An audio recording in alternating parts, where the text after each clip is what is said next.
Hello, everyone, and welcome back to the Seventh Man podcast. I'm Will Beverina. I run Dimer2K.com and write about the NBA 2K League.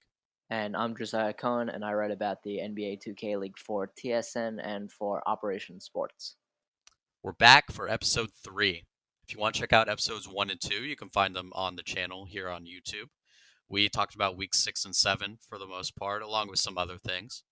Want to thank everyone, of course, who has listened to the first 2 episodes. The support and all the views is always appreciated. But for now, let's talk about week 7. Great week of the NBA 2K League. Lots of stuff going on. This was a very interesting week of the league.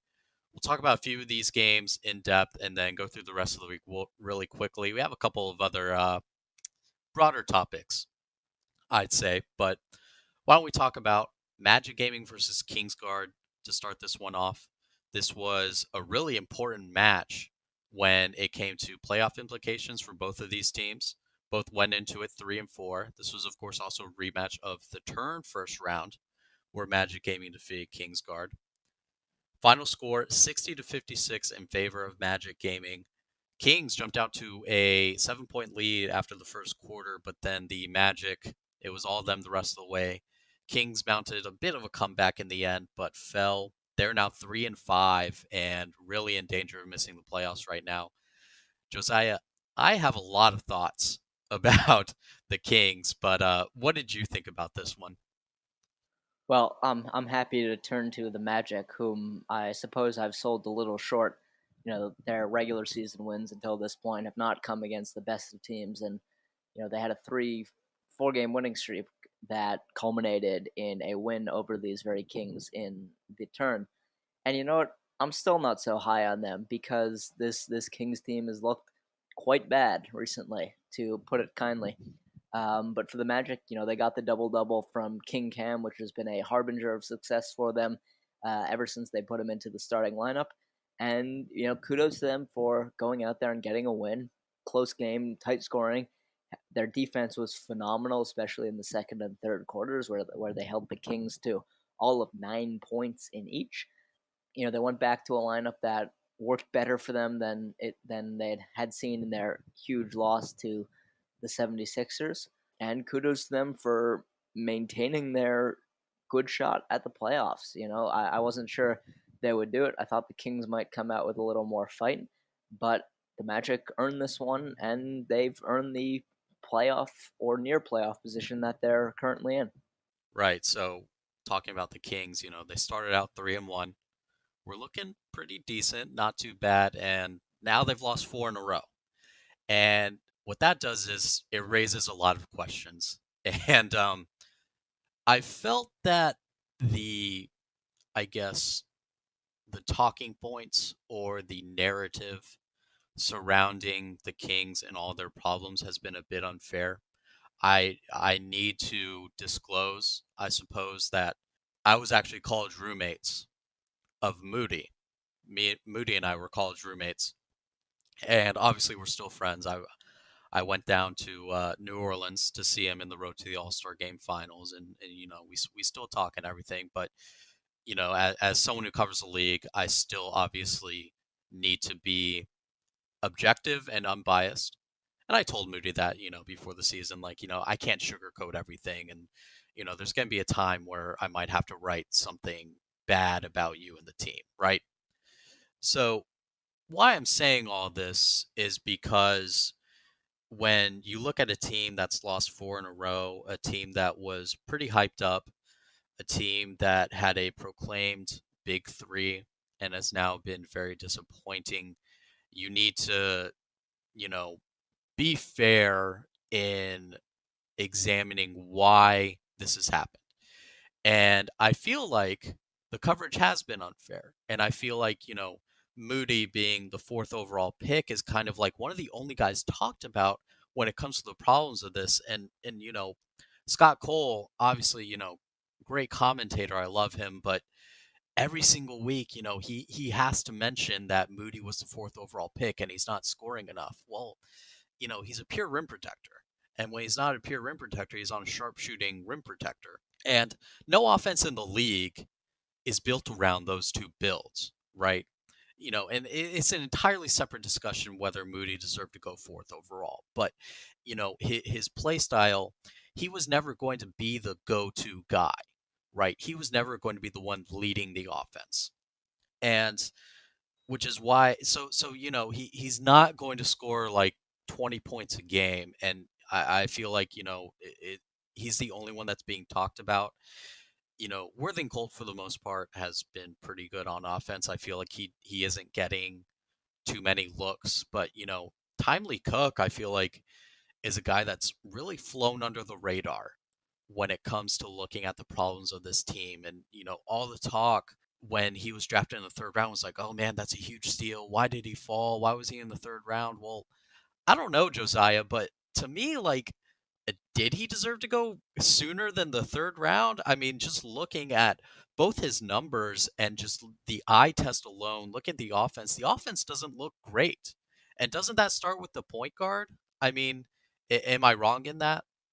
No, you're absolutely right. And part of the reason I think that he fell was that he qualified for the draft as a point guard, where because if he had qualified as a small forward and if he'd continued to play as a small forward, we're looking at his production, which as it stands, before the new patch comes out, his current production is respectable for a small forward, but compared to some of the many point guards who have done incredibly well in the league so far. He is definitely not proven himself as anything more than what he was. Yeah, and I mean that's kind of my point. Like the numbers look decent, but when you look at the Kings, when you watch them play, the offense is just all over the place. Just cutters going everywhere, and it's so cluttered.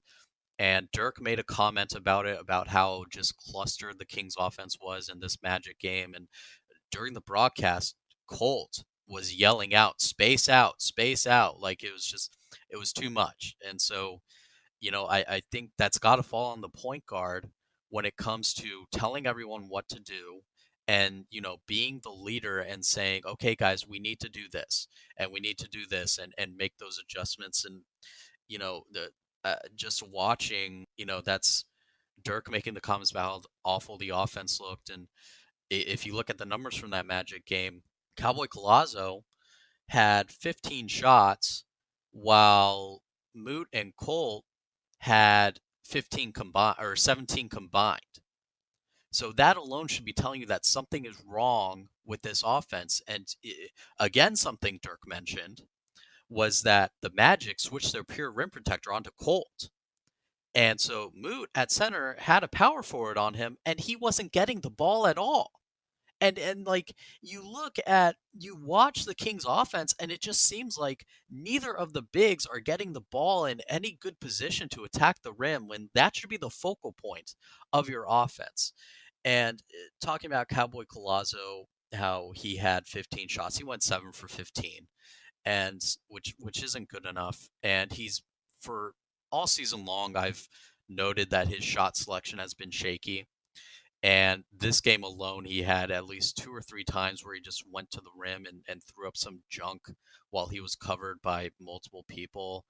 So it's just like there are a lot of problems with this offense, this entire team really, and on defense, they just look completely disorganized. The switches aren't there, the communication doesn't seem to be there, and so my overall point is I don't mind that, Moody is being criticized. He could be playing better. Sure. Yeah, you looked at the shot chart at one point, the Kings were 4 for 13 right at the rim. That falls a little bit on Moody. He missed a couple of mid ranges on that pure rim protector. Yeah, he needs to play better, but you can't put it all on him. An offense isn't dysfunctional because of what a pure rim protector is doing. An offense isn't dysfunctional because of what a sharp shooting rim protector is doing, right? So the way they're talked about needs to be changed. There are just I'm mostly criticizing how no one else and nothing else is getting talked about when it comes to this team. So yeah, I feel like what adjustments like do you even see with this team? Like I don't know what coaches they have and what they're doing like from week to week. So it's just I don't know, a lot of problems, just like a really dysfunctional team right now. And we talked about the last couple weeks with you can see it on their faces, on the reaction cams. Just the body language is just so, negative from every single person. So those are my thoughts on the Kings. I don't know how much you agree with. If I'm off base, let me know. I'm really trying to approach this as objectively as possible, and I just think the coverage hasn't been fair to anyone when it comes to the Kings. Well, you know what I like to say about the Kings. I've said it from the beginning. They're a Jekyll and Hyde team, and right now they're 95% a Hyde team. They're they're not doing things right. They're not executing. They're not getting the job done. They're not communicating. They're not playing up to the high ceiling that everyone built for them. And we're culpable in that, because preseason no one knew what to expect. But right now it's hard to say that the ceiling it for the Kings is anywhere as high as it is, even if they get on track. With this patch, with this new patch coming in, which is designed in a sense, I think, to help improve the parity of the league and do so by maximizing the number of viable builds. Part of that is designed to improve the shooting guard and small forward positions, make them more of an integral part of a team and of an offense. And the Kings, more than the average team in the league, they utilize those positions. Sophia gets his 5 3-point attempts per game. Cowboy here got his 15 shots. And so, with that new patch coming in, which is designed to help positions that the Kings already prioritize, is going to absolutely make or break their season to see if they can, institute that beneficially, if they can really get things on track through the added benefit to their current structure that exists, or if they start transitioning away from it, even trying desperately to grasp at straws and see what works. Yeah, I mean, I don't know. I guess that's all I have to say on the matter. Hopefully, maybe the patch will help them. If you're talking about, we don't really know what the patch is gonna do. Like, it's gonna be just everyone trying to figure out what builds are good again. Like, you know, like 4 weeks out of the playoffs, so it's gonna be crazy. I guess anything could happen after that patch goes through. But let's move on. Celtics Gaming versus Blazer 5 Gaming. Well, Josiah, they finally fell. Blazer 5 Gaming takes their first loss of the regular season, 69-63 to Celtics Crossover Gaming. Blazer 5 now 7-1. Celtics Crossover getting a huge win. They're at 5-4 now. What'd you think of this one? It was time for the Giant to fall, and I'm glad they fell to a good, talented team. I think talented is the term I would rather use for the Celtics in this one. They're not to say that they're not a good team, but I think their primary asset is their talent, and it's hard to know. Russell Westbrook would scoff at entertaining the notion of whether the Celtics won this game or Blazer 5 lost this game. And you know what? In accordance with his wishes, I will say that the Celtics won this game. Fab just had another phenomenal offensive performance, and their defense was perfectly up to the task. They forced Mama into more turnovers than he is accustomed to. He is not at all turnover prone when Blazer 5 are executing as well as they usually do. And the fact that you know he turned it over so many times, and that they blew a huge lead. Really, let's not forget that they were up big in the first quarter. Hats off to the Celtics. Shamrocks off to the Celtics for winning this one. Yeah, talking about whether Blazer 5 lost or the Celtics won it, I'm actually kind of leaning towards the Blazer 5 lost this. Obviously not to take anything from Celtics Gaming, who have looked pretty darn good the last few weeks, but like you said, Blazer 5 went up big. 24-7 after the first quarter, they were up.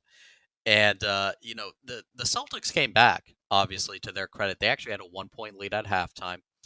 But looking at Blazer 5 this regular season, their biggest problem, I think, has been they don't always go 100%. And you've seen them have like these really, close games with like the Knicks and the Magic. And, obviously they've won all the games because, 80% for them is better than a lot of teams in the league. But this was another game where they came out a little sluggish, another game where they only scored 63 points. They only scored 64 last week against the Warriors. So, and in the third quarter was what killed them, right? They were down one at halftime, go out in the third quarter, and they were just forcing it into the paint, like really, really, I, like so trying so hard to get Walnut and shots going, and it just wasn't working. The paint defense of the Celtics was immaculate, and you saw it in especially Mel East's stat line, who was at power forward. Mel East at halftime had 6 steals. Okay, which is just insane. He ended up having 5 blocks on the game. Arsenal having 4 blocks. So the Blazer 5 was just getting denied in the paint, and they kept going down to the paint. And you can see it in the box score. Lavish Phenom had 2 points, only 2 attempts.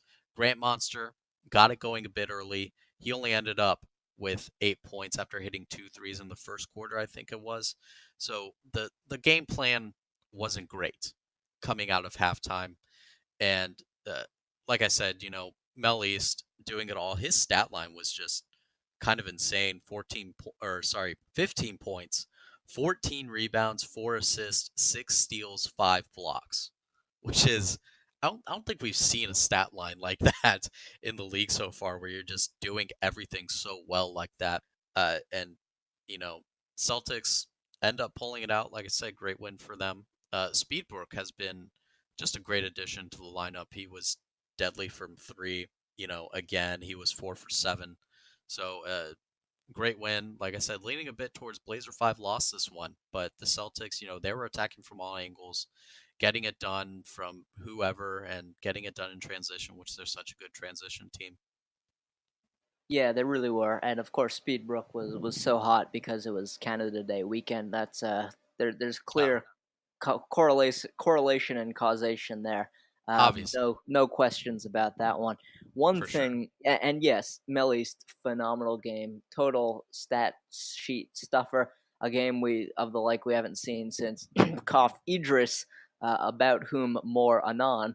But one thing I want to hear your thoughts on is, let's talk about Shots, who's always been kind of the third guy in the big three. You know, the Chris Bosh in a league more paint focused than shooting focused. He shot 6 of 16 in this game. Now, again, as you said, we don't really truly know what the patch is going to bring. But what do we see for Shots going forward? And is he going to continue to play an integral role in an inordinately successful Blazer 5 team? Or is he going to recede a little bit more into a supporting role rather than being the third star in what was and may continue to be a big three?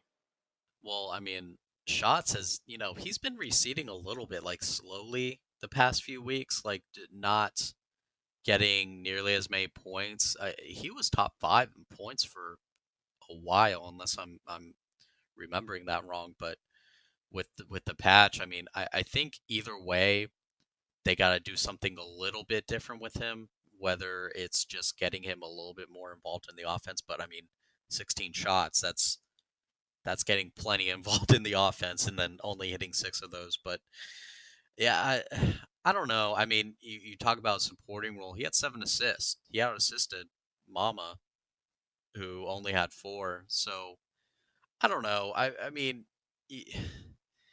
it's you probably got to do something, right? Because the scoring has been down lately, and shot scoring has been down lately. And I'm gonna go ahead and guess that those two things are correlated. But yeah, it just I don't know. Maybe it's a build switch. Maybe it's just a game plan thing. Who knows? Moving on though, 76ers Gaming versus Warriors Gaming squad. Warriors Gaming at the bottom of the standings, as we all know. They played Blazer 5 last week, played them real close, only a 3-point loss, a game they probably should have won. And they get rewarded by getting to play the 76ers. And it was another close one. 68-65 is your final score. Maybe not as close as the final score suggests. It took kind of some frantic 3-point shooting in the end from the Warriors, but close game nonetheless. What do you think of this one, Josiah? It made me wonder if Radiant is, if not the best, then the best offensive point guard in the league. That's what it made me wonder, because as you said, it was pretty secure for the 76ers from early on. There wasn't a ton of drama. It wasn't a late comeback like we saw in Blazer 5's win over the Warriors. But Radiant was absolutely phenomenal. Nearly had a 20-20 game, just falling just one assist shy, and they got the win. I think it was a little, as you said again, a little hot at the end, but they still got the win. Now they're right up there in second, and with Blazer 5 suddenly looking vulnerable, you have to ask if the only other team who's a proven winner and really a deadly offensive attack, and they weren't phenomenal from three this game, which they certainly have been in the past and have the potential to be every game. It makes you wonder: are they the most potent offense in the league? Maybe ahead of Fab and the Celtics. But it's so tough on the other hand for the Warriors to fall again in such a close fashion to one of the top teams in the league. Coach Tommy has done a great job with them since he came in, but at some point, all the moral victories in the world won't get you to the playoffs, and sitting still at the bottom of the league, it might be almost time to consider that the Warriors, in inverting true NBA fashion, might have had their luck run out. Well, Josiah, maybe, I don't know. Let me know. I said last week that maybe the Warriors deserve to beat Blazer 5. Would it be too out of pocket to say maybe they deserve to beat the 76ers? I think they deserve to beat the Blazers far more than they deserve to beat the 76ers. They deserve to beat someone very soon, and they deserve to not have to face two of the top teams in the league in two consecutive weeks. But I think they couldn't really play much defense in the first half against Radiant, who was torching them. They allowed Feast to go 9 for 10 from the floor on the game. So I'm not sure the defense is totally there. And should they deserve to beat any team? No. There's no such thing as a deserved win before it happens. And what can I say? They're 1-6, and that's based on real wins and losses, not deserved wins and losses. If we counted those instead, the standings would be far different. Josiah draws a hard line when it comes to sports morality. I say that because, I guess it depends your view on it, but why the 76ers won this was because the Warriors put Beast Move on Radiant, and they had him on Radiant the entire game. So the problem was Beast Move couldn't guard Radiant at all. Literally all the 76ers did was just running a Radiant and Feast pick and roll, and it worked almost every single time. And Radiant, what he ended up with? 23 points and 19 assists. Okay. And like you said, Feast having a big game, 9 for 10. He had 10 points of his own.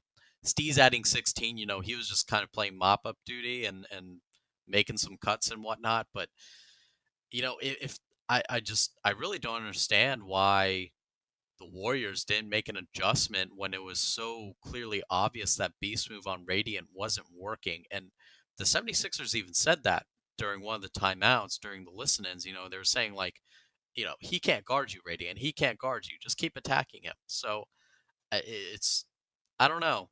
I don't know. Like, why would you not make that adjustment is what I'm wondering. I wish I could tell you truly.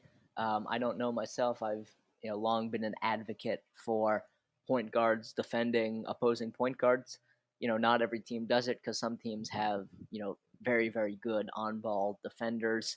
The Jazz with Tiffy when he plays at the shooting guard position come to mind. But I think some it's not necessarily a question of confidence in that, oh, do I think I can stop this, extremely talented offensive point guard? But it's a question of utility here. As you said, Beast Move could not guard Radiant. And so at a point, you have to say, all right, he can't guard Radiant, but maybe he can guard someone else in a way that I might not be able to. And maybe I, with I have a little quickness to me, I might be able to do a little better job. And frankly, I can't do a worse job. So stick me on him and see what happens. Yeah, I don't know. It just was weird to me, especially for a team that has a former G League assistant coach. You'd think that'd be one of those things that he would do. I don't know if he just really felt like a pro just doesn't have stick like that. Who knows? Anyway, safe to say the Warriors won't be making the playoffs. Yeah, I really don't see them making the playoffs. I don't think you can. I don't think you can get out of this hole with the number of games left. I don't think any underdog team is going to win the ticket whose winner gets an automatic playoff berth. I think it's basically time to close the door, shut the book, pick any metaphor you want. And speaking of not making the playoffs, Knicks Gaming versus Oh Grizz boy, Gaming. oh boy, do I am I gonna have a lot to say about the Knicks gaming squad? You had your Kings, I have my Knicks, a 2Ks team, but yeah, sorry, I'm getting carried away in advance. Well, Josiah, if you didn't know, the Knicks went into this week 2-5 and came out 2-7, and they did not look good in in either game whatsoever. Let's focus on their Saturday matchup with Grizz Gaming, a 69-61 loss. Tell me your thoughts on this one. I mean, it stands to preclude it a little bit with a brief sentence about their Friday obliteration at the hands of the Cavs. They lost by 24, if my math is right, 82-58, in which they sat, Idris the Goat, one of their big men, which turned out to be a foolish decision, to put it kindly.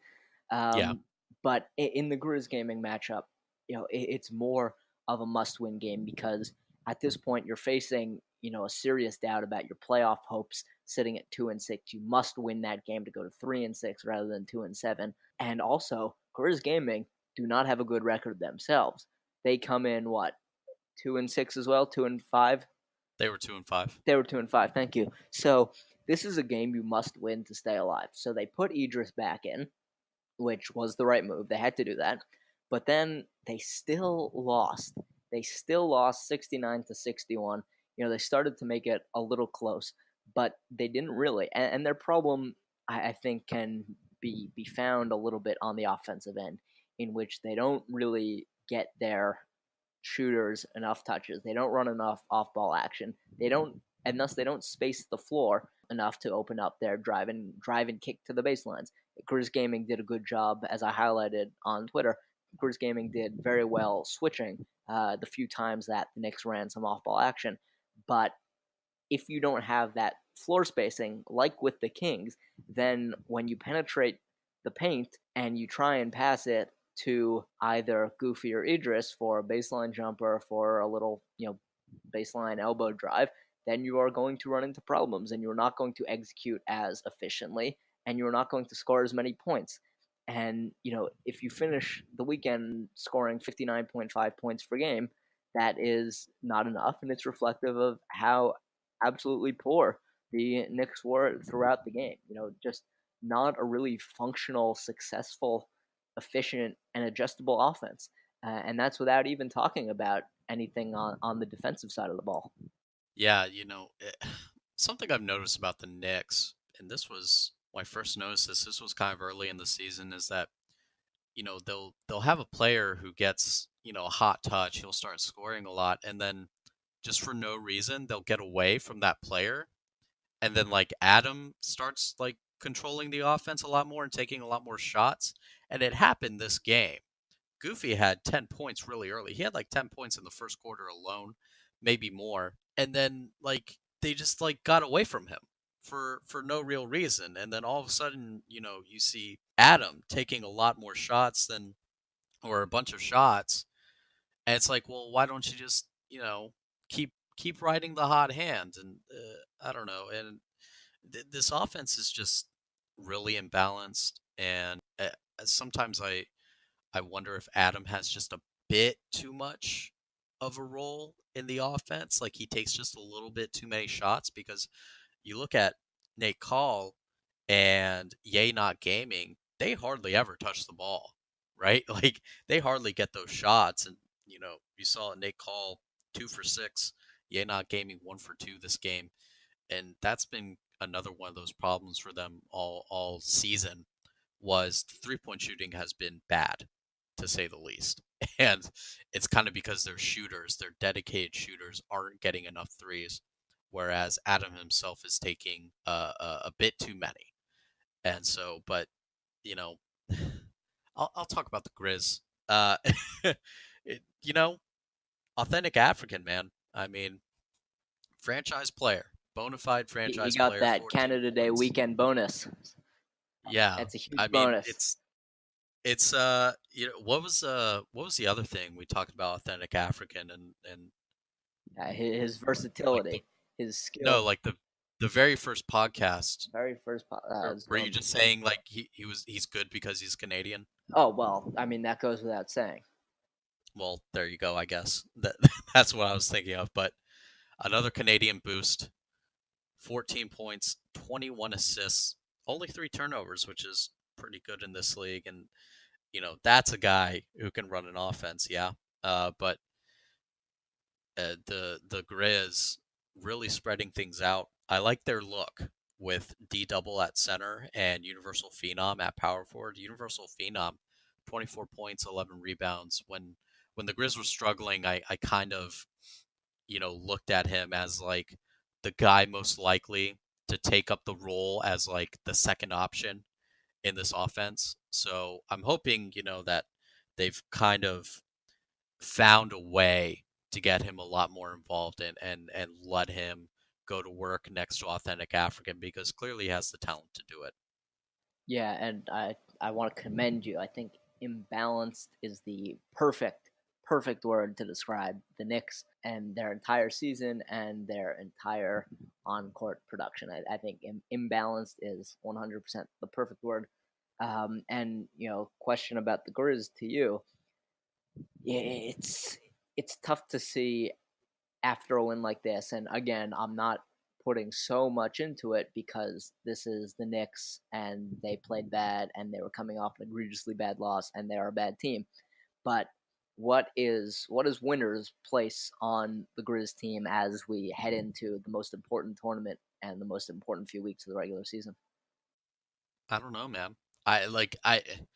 Well, it's not just his on the court performance hasn't exactly been stellar. He'll have some flashes as like a shooter, but apparently this team has some off the court issues regarding Winner.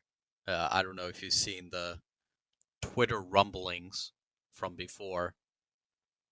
I mean, Twitter is rumble. What other purpose does Twitter have than to rumble? Some things you try not to pay too much attention to. Sometimes there's valuable stuff. I would rather see the objective critiquing than the TMZ style commentary. Well, it kind of ties into this though, doesn't it? Like, I mean, it's so important to have that chemistry off the court, quote unquote, off the court, because you're living with these guys, you're practicing with these guys for hours on hours every single day, and then you have to fly to New York with these guys and play with these guys. So I think it does tie in a little bit. And what I mean by those Twitter rumblings was, I think it was Universal Phenom saying something like, Winner has like half the team blocked on Twitter. Would you not say that's a problem? I would say that's a problem. I would also say that a current problem, and I'm going to go off topic a little bit right here because I'm seeing it out of the corner of my eye, and I am not believing it. Demarcus Cousins agrees to join the Golden State Warriors. What the hell No. is the What? NBA coming to? Demarcus Cousins, 1 year, $5.3 million joking. deal with the Golden State Oh Warriors. my Dear Lord, what is the entire league coming to? I've been Roche laughing. bomb. I've been laughing for 24 hours about the LeBron, Lance, JaVale, and now Rajon Rondo team up in LA. But this is insane. We might have a starting lineup of Stephen Curry, Klay Thompson, Kevin Durant, Draymond Green, and Demarcus Cousins. That is insane. That is Uh, ludicrous. oh my God. Sorry, folks, to go off topic, and I know Oh, you came here for let's. 2K I League mean, stuff, but this is insane. This is the fabric of basketball changing, if only for a year. We've been seeing all day. I've been seeing at least that. Okay, maybe Boogie's going to the Lakers. He goes to the Warriors. The Warriors. uh, 82-0 right now. Yes or no? No, of course not. But 72-10. If Boogie's Yeah. healthy, no reason they can't do it. Actually, we can't say 72-10 anymore. It's 73-9. No reason they can't do it if he's healthy.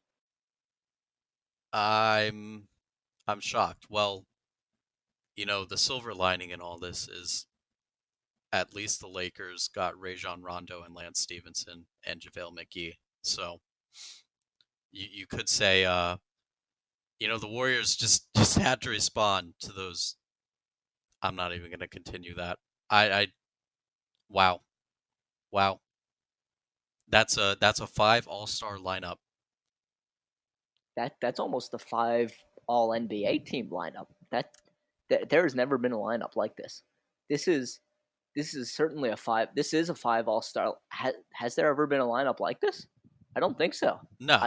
I I cannot remember a single lineup that has as much potential. And oh my god, oh my goodness. Well, This is Josiah as a Wizards fan and you as a Raptors fan.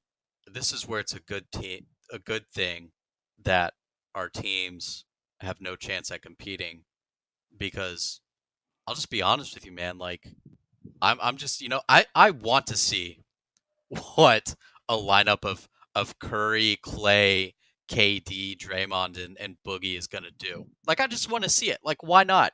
Let's experiment. Why not? Let's see it. I wasn't bothered at all by KD signing with the Warriors because I was like, I mean, why not? Let's just see it. Let's see how just the highest level of basketball ever witnessed in human history. Why not, man? Why not? yeah, I'm gonna try and maintain my my one remaining shred of rationalism and just reiterate that we don't know how much he's going to play. He's only getting 5.3 million for the year, which is a good indicator of that.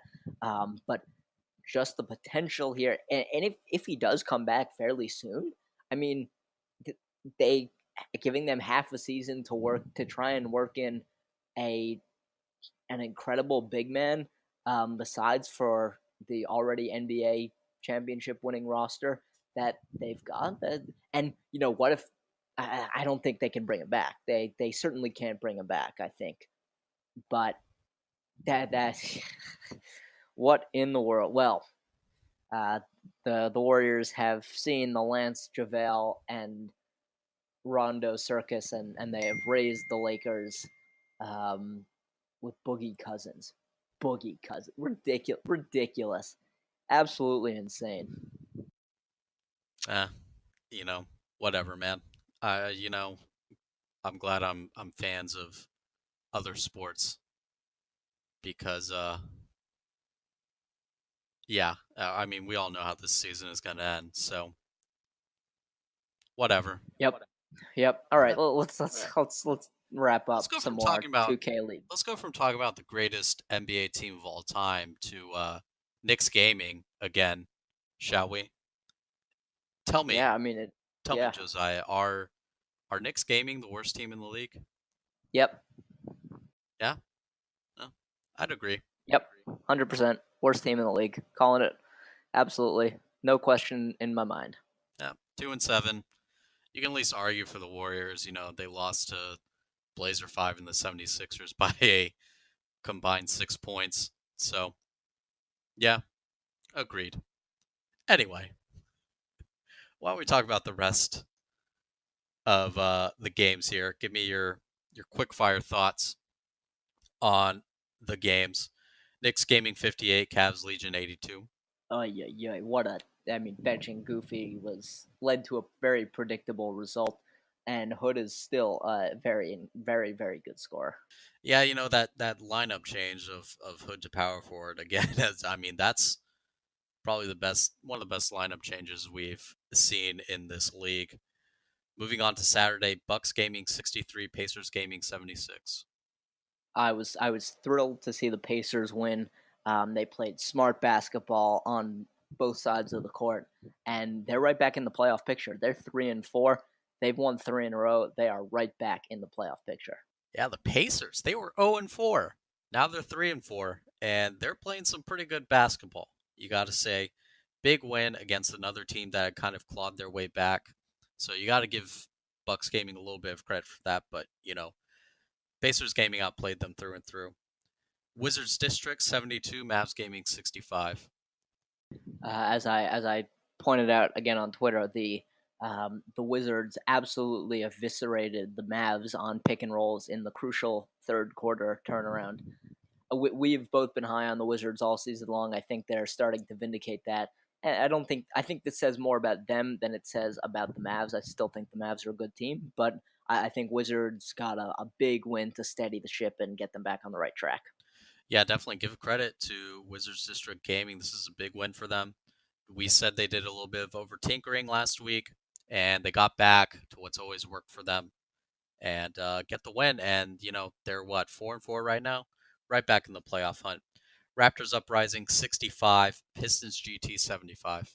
Yeah, I thought they might have done it. I thought they might have won four straight, but alas, I think 3-6 be might be too many games at this point. The best they can finish now is 8-6, which in itself, in a vacuum, would be good enough, but is not going to, I think, be enough to make the playoffs. So, but I think they're still an explosive team. If they got hot, they're one of the few lower ranked teams that have the smallest of shots even at the ticket Yeah, tournament win. at 3-6, it's really hard to see them coming back. Pistons GT bouncing back big time from that awful week 7 they had. Or sorry, the awful week 6 they had. So give credit to them. 75 points for Pistons GT. I went on a bit of a rant last week about how bad their offense is, and they responded. So good for them. And final game of the week: Jazz Gaming 54, Heat Check Gaming 80. Bam! This was a statement win for the Heat. I've thought for the entirety of this year that they've sort of played right at the level they've been expected to. Winning the games. It seems like they probably should win. Losing the games, it seems like they should probably lose. But here they went out and totally destroyed a much higher ranked team than them, and I think it's good. I think I'm so high on Hotshot, and he continues to prove me right every week. Yeah, this was Jazz Gaming. They're known for doing their trash talking, and it got to heat check a bit. And you saw Majestic is usually as calm and cool as they come in this league, and he was up and talking so much to Jazz Gaming. Yeah, this one surprised me a lot. I've always considered Jazz Gaming to be one of the most consistent teams in the league. Great on both ends, and Heat Check gave him the business. So big win for Famous and the Heat, and they've been hanging around in that playoff picture a bit, and they look ready to pounce now. So they're at 4-4. Good for them. Josiah, tell me the team you were most impressed with this week. Um, that's that's a tricky one. I might look. I think on the one hand that it's hard to turn down the Celtics. Knocking off the undefeated team, but in part, I'm gonna split it two ways. One, a revival. One, a continuation. And the revival is the Pistons. They were on their heels after the two bad losses last week, but they came back and got a win to stay right in the playoff picture. And on the plus side, I think the Cavs had a phenomenal win against not a good team, but blowout, and they've been doing so well overall. You know, man, it's a tough one for me between Heat Check and Wizards. I'm gonna go ahead and give it to Heat Check just because a blowout win against one of the league's best teams is always pretty dang impressive, and they absolutely dominated Jazz Gaming both on the court and mentally. So good job doing that. Josiah, tell me the team you were most disappointed with in Week 7. I mean, the team I'm most disappointed with. Is there any doubt in your mind that I'm about to say Knicks Gaming? No, there was no doubt. No, this is just I mean, this is a season-ending week almost for the Knicks. A culture-breaking, last straw, camel back, all the metaphors. It's an ugly, ugly week for the Knicks, and they deserve every bit of it. I usually try to go in a different direction than you, but I mean, how can you choose anyone else? Your You season, can't, your, you can't. your season was on the line. They could have been 4-5 if they'd showed up and still be in that playoff hunt, but they laid down 2-7. Their season is pretty much over unless they somehow win the ticket, which I don't really see happening. Let's just say. No chance, no chance, not a chance. All right, now Josiah, why don't we move on to Week 8? Tell me a matchup that you're really looking forward to. I think on the one hand, I want to say Blazer 5 and Cavs Legion, because you want to see how Blazer 5 bounces back after a loss, and I want to see how the Cavs fare in their current role of doing incredibly well team. But one matchup I think I'm really excited for is the 76ers on the back end of a doubleheader going up against the resurgent Pacers gaming in the Saturday 4 p.m. slot. That's going to be a great game and a good clash of the 76ers offense against the Pacers staunch defense. That's going to be the one I'm most excited for. Yeah, I really like that game too. To choose another one, I'd say Celtics crossover versus Heat Check. This game is going to have a lot of playoff implications and a lot of consequences for whoever loses it. Celtics right now sitting at 5-4, Heat Check sitting at 4-4. So it's a big one. They're both kind of floating around near that bottom end of the playoffs. So pretty much both teams need to win that one. So I think that's everything we had. Josiah, any last thoughts that you wanted to get off your chest? No, I mean Boogie's on the bay. They're gonna have some fun out there. I'm gonna have a lot of late nights staying up to watch the Lakers and the Warriors, and it's gonna be a blast. Yeah, Twitter's just going crazy right now. A lot of, let's just say, a lot of very passionate people with very passionate opinions about this move. A lot of expletives Yeah, being thrown that's a around. great thing. It's a great thing about the Yeah, internet. so whatever. I'm indifferent. I've lost my soul as a sports fan. Go Caps. Anyway, Josiah, tell me, tell the audience, where can they find you and all of your content? You can find me, my content, and I on Operation Sports or at tsn.ca, generally in the esports hub. I don't only write about the 2K League, though I mostly focus on that, but you can also find me on Twitter at AJ113_OS for some good stuff on there. It's not the gifts that you have. It's not the great one-liners that say a Kofi Eboa has. It's not breaking news like Waj, but there's some good stuff on there sometimes. It's decent, I guess. No, I'm joking. It's a great follow. Follow him on Twitter, folks. Ooh, ooh. If you want to find me on Twitter, at Will Beverina, Beverina. I run Dimer2K.com and write about the NBA 2K League and do some other little things there involving the league. If you want to follow Dimer, at Dimer2K, give all of us a follow and let us fill your timelines. We talk about the NBA 2K League a lot, talk a lot about sports and video games and whatnot. It's all right. If give us some feedback on the podcast. Tell us anything we can improve on, what you like about it. If you want to see us talk about some different things, or if you like the current format we have, let us know, man. Talk to us on Twitter. We would always appreciate it. All right, that's it for today. Thank you for listening. If you made it all the way through, really appreciate it. Have a good one, everyone.